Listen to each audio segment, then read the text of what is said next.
Good afternoon बच्चों।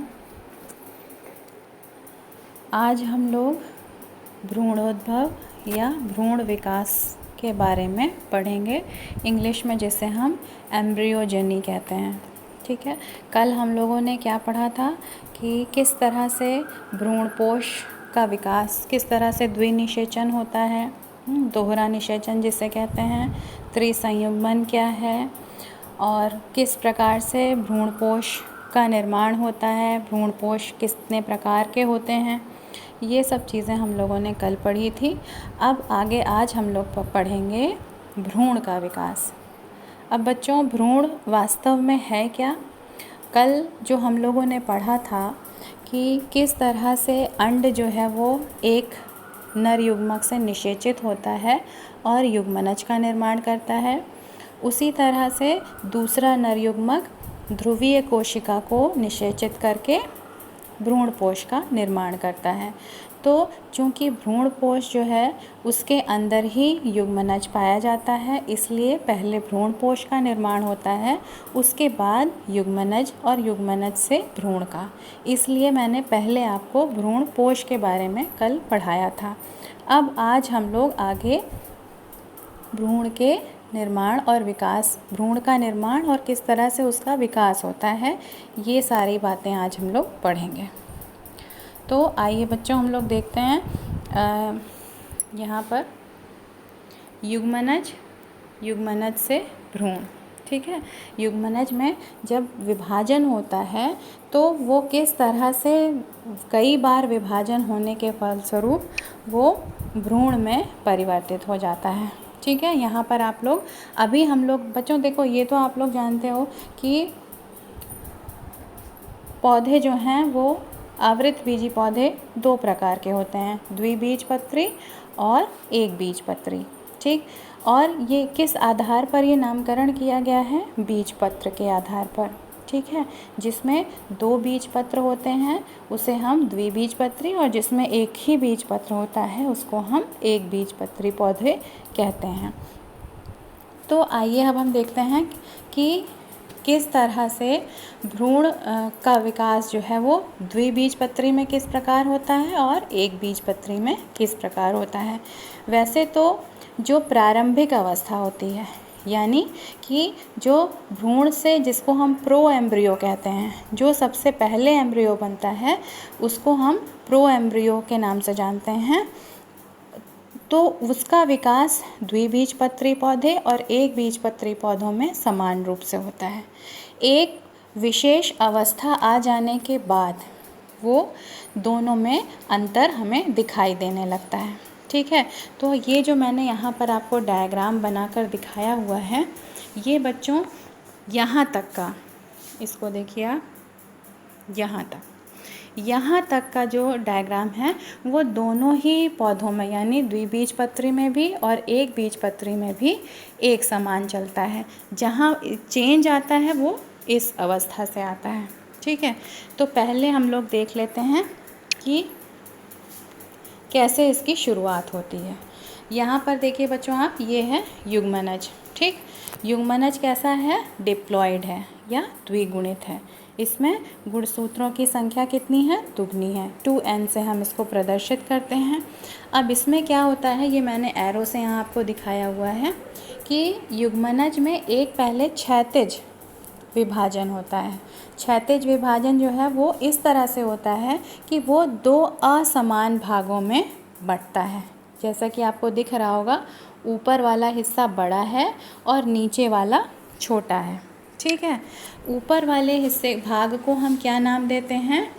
Suspensor. ठीक है, और नीचे वाला जो हिस्सा होता है इसको हम कहते हैं भ्रूण कोशिका। ठीक है बच्चों, ये जो होता है असल में इस सस्पेंसर का काम क्या होता है? देखो बच्चों, भ्रूण जो हमारा विकसित हो रहा है ये किसके अंदर विकसित हो रहा है? बीजांड के अंदर। ठीक, तो उस बीजांड से वो किस भाग से, किसी ना किसी भाग से तो वो जुड़ा रहेगा उससे।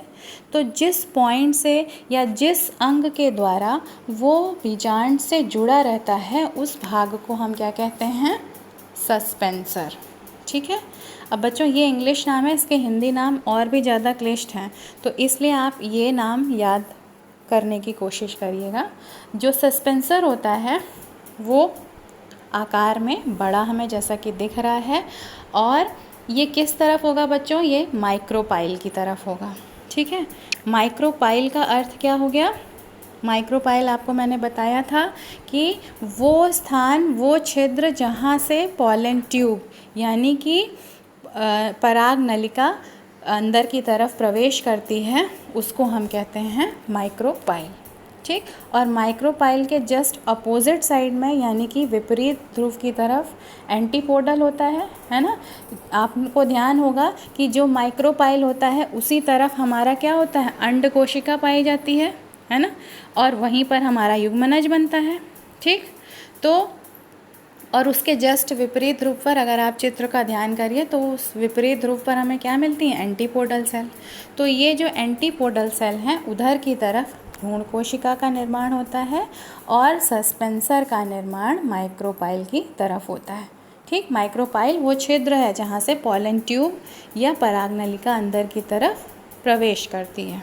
ठीक, अब हम आगे बढ़ते हैं। इसमें पहले तो एक बार विभाजन हुआ तो ये 2 कोशिकाओं में विभाजित हो गई, सस्पेंसर और भ्रूण कोशिका। ठीक है, ये इसको हम इंग्लिश में एम्ब्रियो सेल बोलते हैं। ठीक है बच्चों, ये एम्ब्रियो सेल है। अब हम आते हैं, फिर इसके बाद क्या होता है, अभी जो है भ्रूण कोशिका में किसी भी तरह का कोई विभाजन नहीं होता। अभी विभाजन कहाँ पर होगा, केवल सस्पेंसर सेल में, इसी में केवल विभाजन होगा। ये आप देख रहे हैं कि ये लगभग 4 या 6 या 8 इस तरह से कोशिकाओं में वे विभाजित हो जाती है। जैसा कि आपको यहाँ पर चित्र में ये दिख रहा होगा, ये जो विभाजन दिख रहा है ये सस्पेंसर कोशिकाओं का है। ठीक है, और उसके बाद क्या होता है, जब ये 6 से 10 कोशिकाओं तक विभाजित हो जाती है उसके बाद विभाजन शुरू होता है भ्रूण कोशिका में। ठीक है, अब इस भ्रूण कोशिका में किस तरह से आपको दिख रहा होगा कि यहाँ पर पहले ये नीचे ये एक कोशिका थी, इसके बाद यहाँ पर हमको कितनी दिख रही हैं, अब 4 कोशिकाएं। ठीक है, और ये 4 कोशिकाएं हमें सामने से दिख रही हैं। ठीक है, पीछे से ये कितनी हैं, पीछे से भी 4 हैं।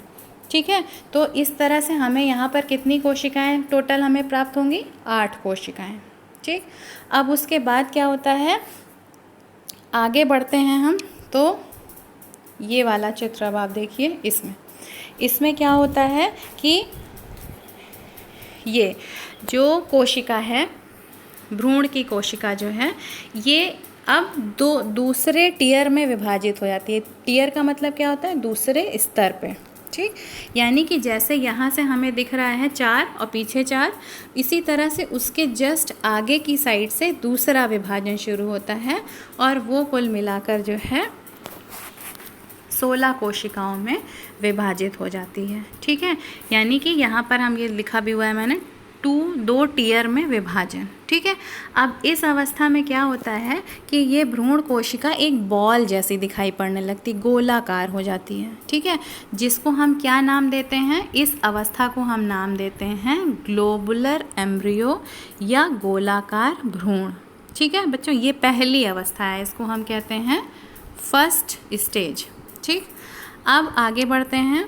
दूसरी अवस्था में क्या होता है कि ऊपर का हिस्सा देखिए बच्चों, ये वाला जो है ये वैसा ही है। ठीक है, ये यहाँ पर अब विभाजन रुक चुका है, लेकिन अभी जहाँ विभाजन हो रहा है वो ये वाली अवस्था है। ये और धीरे धीरे बड़ी होती है और कुछ ये इस तरह का जो आकार आपको ये वाला दिख रहा है, ये कैसा आकार दिख रहा है, हार्ट के शेप का, हृदय के आकार का। तो इस अवस्था में हम भ्रूण को क्या कहते हैं, हार्ट शेप एम्ब्रियो या हृदय आकार भ्रूण। ठीक है, अब यहाँ तक इस अवस्था तक, अब ये कौन सी अवस्था है, इसको हम कहते हैं सेकेंड स्टेज। ये वाली फर्स्ट स्टेज थी, ये सेकेंड स्टेज है। ठीक है, और जब हम आगे बढ़ते हैं यानी ये वाला, तो इसको हम कहते हैं थर्ड स्टेज, यानी इसको हम नाम देते हैं परिपक्व भ्रूण या मैच्योर एम्ब्रियो। ठीक है, अब यहाँ पर ये बच्चों ये आपको दिख रहा है ना कि विभाजन होता जा रहा है, इसमें कई कोशिकाएं बार बार विभाजित हो रही हैं और इनके आकार में वृद्धि हो रही है। फिर ये जाकर इस तरह से आपको ये जो संरचना आप दिख रही है, ये दिख रही है ना, ये वाली, ये और ये असल में क्या है, ये अब 2 बीजपत्र बन गए।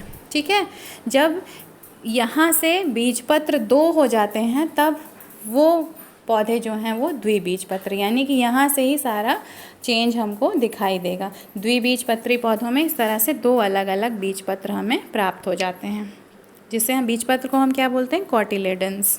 ठीक है, तो ये तो हो गया आपका द्विबीजपत्री भ्रूण का विकास। अब हम लोग आगे बढ़ते हैं। ये चित्र आप लोग देखिए, ये बच्चों है एक बीजपत्री भ्रूण का विकास। इसमें आपको जैसे उस वाले चित्र में आपको दिख रहा था, ये 2 बीजपत्र आपको दिख रहे थे, तो ये द्विबीजपत्री हो गया। और इसमें क्या है, चूंकि ये एक बीजपत्री है तो इसमें एक ही बीजपत्र का विकास होगा। ठीक है, बाकी सारी इस अवस्थाएं जो मैंने फर्स्ट अवस्था बताई थी, गोलाकार, फिर हृदयाकार, ये इसमें भी आएंगी। ठीक है, उसी तरह से विभाजन होगा, लेकिन बाद में जब उसमें 2 बीजपत्र विकसित हो जाते हैं तो वो द्विबीजपत्री पौधे कहलाते हैं, और जब एक बीजपत्र ही रहता है तो उसको हम एक बीजपत्री पौधे कहते हैं। ठीक है, अब आइए इसमें हम देख लेते हैं, इसके डायग्राम को थोड़ा सा समझ लेते हैं। यहाँ पर बच्चों ये इसकी संरचना आप समझ लीजिए थोड़ा सा, इसको थोड़ा सा मैं बड़ा करके आपको दिखा देती हूँ। ये यहाँ पर ये है स्कूटलम, ये सब इसकी संरचना है, ये इसको आपको एज इट इज़ याद करनी होंगी। ठीक है, ये इसका स्कूटलम है, और ये वाला हिस्सा जो आपको दिखाई दे रहा है जिसको हम कोलियोप्टाइल कहते हैं, इसी के जस्ट नीचे वाला होता है प्ररोह शीर्ष या शूट एपेक्स। यहीं से प्रांकुर यानी कि तने का विकास शुरू होता है। ठीक है, और उसके हम नीचे बढ़ते जाते हैं तो आपको ये जो संरचना दिख रही है इसको हम कहते हैं कोलियोराइजा, या इससे मूलांकुर चोल कहते हैं इसको। यहाँ से मूलांकुर यानी कि जड़ तंत्र का फिर यहाँ से विकास शुरू होता है। ठीक है, तो ये इसकी संरचना हो गई। यहाँ पर आपको एक ही ये संरचना दिख रही है, एक बीजपत्र है। और एक बात और आपको बताना था बच्चों यहाँ पे, कि जैसे यहाँ पर आपको ये जो संरचना दिख रही है, ये इसी स्थान पर यहाँ पर आपको इसमें भी मूलांकुर और प्रांकुर यहाँ पर भी बनते हैं। तो जो हिस्सा ऊपर की तरफ होता है वो प्रांकुर में परिवर्तित हो जाता है, और जो नीचे की तरफ होता है वो मूलांकुर। मूलांकुर से जड़ का विकास नीचे की तरफ और प्रांकुर से तने का विकास ऊपर की तरफ होता है। ठीक है बच्चों, यही चीज़ इसमें भी होती है, बस अंतर क्या होता है, एक बीजपत्र और 2 बीजपत्र का। ठीक, अब चूँकि ये भ्रूण विकसित हो चुका है, ठीक है, अब आते हैं हम लोग बीज के निर्माण पे। बीज क्या है असल में? बीज जो है बच्चों वो लैंगिक जनन का अंतिम परिणाम होता है। यानी कि जब लैंगिक जनन ये सारी देखो बच्चों आप लोग स्टेज पढ़ते आए ना, कई सारे चरण पढ़े आपने कि किस तरह से निषेचन होता है, फिर जो है भ्रूण पोष का निर्माण होता है, फिर भ्रूण का निर्माण होता है, और फिर भ्रूण के बाद जो है बीज का निर्माण होता है। तो ये सारी चीज़ें जो हैं वो चरणबद्ध तरीके से चलती आ रही हैं। तो इसमें जो सबसे अंतिम स्टेज होती है वो होती है इसका बीज का निर्माण। ठीक है, अब वही बीज क्या है, यही बीज जब हम बाहर निकलेगा फल से तो वो फिर से एक नए पौधे को जन्म देने में सक्षम होगा। ठीक है, तो इस तरह से ये क्या है, अंतिम चरण है या अंतिम परिणाम इसको हम कह सकते हैं लैंगिक जनन का। ठीक, अब आइए हम लोग देख लेते हैं कि बीज के निर्माण में क्या क्या चीज़ें होती हैं। तो बच्चों इसको आपको इसी तरह से अपनी कॉपी में भी लिखना होगा जैसे मैंने यहाँ पर बनाया हुआ है, कि पहले हम देखते हैं निषेचन के पूर्व क्या होता है और फिर निषेचन हो जाने के बाद वही सारे अंगों में क्या परिवर्तन आ जाते हैं। ठीक, तो आइए हम एक एक करके देखते हैं। पहला हमारा है अध्यावरण। अध्यावरण अगर आपको याद होगा, जब हम लोग बीजांड की संरचना पढ़ रहे थे तो उसमें आपको जो बाहर उसकी दीवार आपको मैंने 2 बताए थे, एक बाह्य अध्यावरण और एक अंतः अध्यावरण, आउटर इंटेग्यूमेंट और इनर इंटेग्यूमेंट। तो जो अध्यावरण है वही आगे चल कर के क्या बन जाता है, बीज का आवरण, जिसको हम इंग्लिश में क्या कहते हैं, सीड कोट। ठीक, बीज का जो बाहरी कवरिंग होती है वो किससे बनती है, अध्यावरण या इंटेग्यूमेंट से। ठीक, अब ये इंटेग्यूमेंट चूँकि 2 हैं, अध्यावरण 2 हैं, बाह्य और अंतः। तो बाह्य अध्यावरण जो है वो बाद में चल के निषेचन के बाद टेस्टा में परिवर्तित हो जाता है और अंतः अध्यावरण टेगमेन में परिवर्तित हो जाता है। जब हम लोग देखिए बीज की, जैसे आप लोगों ने अभी देखा, कल आप लोगों ने पढ़ा था कि बीजांड के दो भित्तियाँ होती हैं, तो वो तो निषेचन हुआ नहीं होता ना, तब तक वो अध्यावरण कहलाती हैं। और जब उसका निषेचन हो जाता है, यानी जब नर युग्मक उसको आकर निषेचित कर देता है, तब उसके बाद वही अध्यावरण जो हैं वो किस में परिवर्तित हो जाते हैं, बीज की कवरिंग में, बीज की बाहरी भित्ति में। ठीक, अब आता है तीसरा, माइक्रोपाइल। ठीक, माइक्रोपाइल क्या था, वही छिद्र था जहाँ से पराग नलिका का अंदर प्रवेश होता है। ठीक, तो अब वही माइक्रोपाइल क्या बन जाता है, बीज का छिद्र। अब वही बीजांड क्या है, बीज बन गया है। ठीक, तो उसी बीजांड माइक्रोपाइल का परिवर्तन अब निषेचन के बाद हो जाता है बीज के छिद्र में। ठीक है, बीज का छिद्र का मतलब क्या, देखो जब बच्चों, जब आपने देखा होगा, जैसे खड़ा, आप अगर खड़ी मटर लेते हैं या खड़ा चना लेते हैं, तो आप उसमें देखते हैं कि एक छिद्र जैसी संरचना एक आपको टिप पर, उसके शीर्ष पर दिखती है। उसको जब आप पानी में डाल देते हैं तो क्या होता है, वो फूल जाता है ना। तो यानी कि उस छिद्र से क्या उसमें पास हो सकता है, ऑक्सीजन और जल। ठीक, तो उस छिद्र से, उसी से फिर वो अंकुरित हो सकता है ना। तो आगे अब बढ़ते हैं, चौथा हमारा है बीजांड। ठीक, अब इस बीजांड से ही बीज बन जाता है। यही मैंने आपको बताया, वो संरचना जो आपको मैंने बताई थी, जिसमें 7 कोशिकाएं थीं और 8 केंद्रक थे, है ना, वो संरचना ही अब वही बीजांड थी। और अब वही किस में परिवर्तित हो गई, बीज में। और जो अंडाशय था, अब बच्चों अंडाशय कहाँ था, ये सारी चीज़ें कहाँ हैं, अंडाशय के ही अंदर तो हैं। वो संरचना याद करिए आप लोग, जहाँ पर हमने वर्तिकाग्र बनाया था और वर्तिका, फिर नीचे उभरा हुआ अंग जो था जिसको हम अंडाशय बोलते हैं, ये सब उसी के अंदर तो हमने बनाया था। तो ये जो अंडाशय जो बाहर की तरफ है, वही बाद में फल में परिवर्तित हो जाता है। तो इससे आपको क्या एक बात समझ में आई बच्चों, कि इसीलिए जो है बीज फल के अंदर होते हैं, क्योंकि ये बीजांड कहाँ था, अंडाशय के अंदर था, है ना। अंडाशय फल बन गया और बीजांड बीज बन गया, तो फल के अंदर ही ना बीज हो गया। तो अब हम आते हैं अंडाशय की भित्ति, यानी अब जो अंडाशय की बाहर की उसकी कवरिंग थी, वो क्या बना देती है, फल की भित्ति, जिसको इंग्लिश में हम क्या कहते हैं, पेरिकार्प।